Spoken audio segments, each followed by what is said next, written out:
Clover.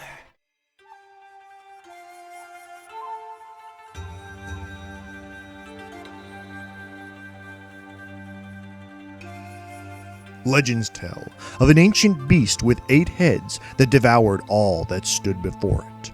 Only a lone warrior was able to confront the beast, sealing it away and sparing the world from its terrible hunger. But that story has passed into myth and legend, and now, 100 years later, the 8-headed demon beast Orochi has returned, covering the land in his withering corruption. Only Amaterasu, goddess of the sun, stands a chance of defeating Orochi and restoring the world to its natural balance.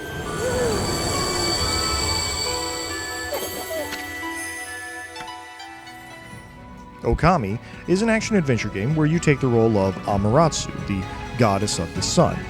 In your physical manifestation as a white wolf, you must travel around ancient Japan, fighting demons and attempting to restore the world to its natural order.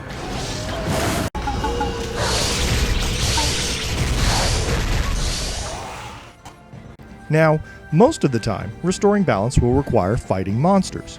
Okami is filled with random encounters where you and a handful of monsters will face off in a small arena for third-person combat. You will have a selection of swords and rosaries and holy mirrors to defend yourself with, and after you defeat an enemy, you earn money. This money can then be used to buy and upgrade new weapons, or to learn new special techniques that give you new combos or special attacks. When you're not battling monsters, you'll be completing quests and solving problems for the local villagers. As you explore the various towns and cities, you'll find NPCs that have problems or even curses that can only be resolved with divine intervention. Even outside the cities, you're free to explore the environment and pick up side quests. You can battle legendary monsters, or clean up polluted fields, or even just take some time out to feed some of the local wildlife. Completing any of these tasks earns you praise, a kind of currency which you use to upgrade your divine powers. Eventually, though, you'll need to journey into distant dungeons in order to defeat powerful boss demons who are servants of a greater evil. Besting these beasts is no small challenge, and you'll need to call upon the powers of your Celestial Brush in order to overcome them.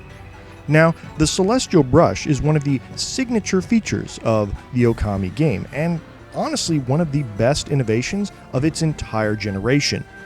In the context of the narrative, the brush is the representation of Amaratsu's divine powers. In the context of gameplay, the brush is a feature that allows you to draw symbols onto the screen and then create effects in the game.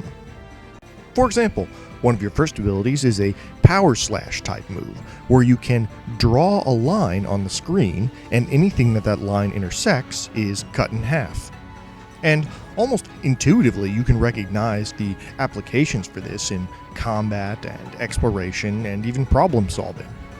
And as you progress through the game, you're constantly learning new brush strokes that unlock new powers for you. And each time you do, the possibilities of what you can accomplish further expand.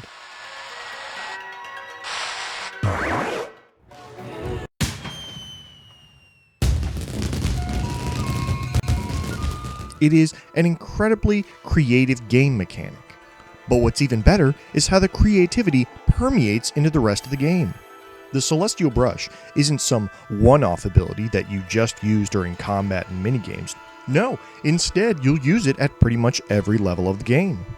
You'll use it when fighting monsters or solving problems to collect treasure. You'll use it when exploring the environment in order to reach places that were previously inaccessible.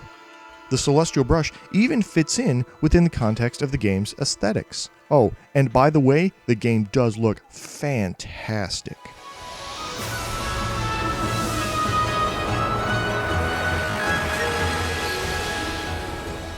Okami is not the first game to use cel-shaded graphics, but it's one of the very few that use cel-shaded graphics with a specific purpose. In this case, making the entire game look like a Japanese watercolor painting.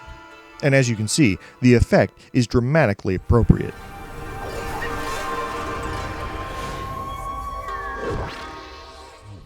Now, before I get too over-enthused with Okami's excellence, I suppose I should mention the game does have a few meager flaws.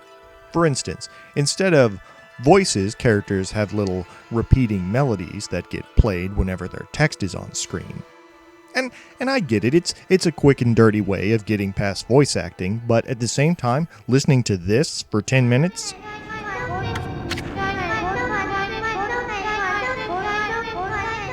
can get kind of annoying. Another small complaint is that the plotting of the game is kind of off. In the first half of the game, there's a lot of build-up to your fight with Orochi, a lot of legends and myth and expectation. And yet, as you will eventually learn, Orochi is but one of many demons who you must eventually conquer. And, well, your fight with those other monsters is never as dramatically climactic as your fight with Orochi.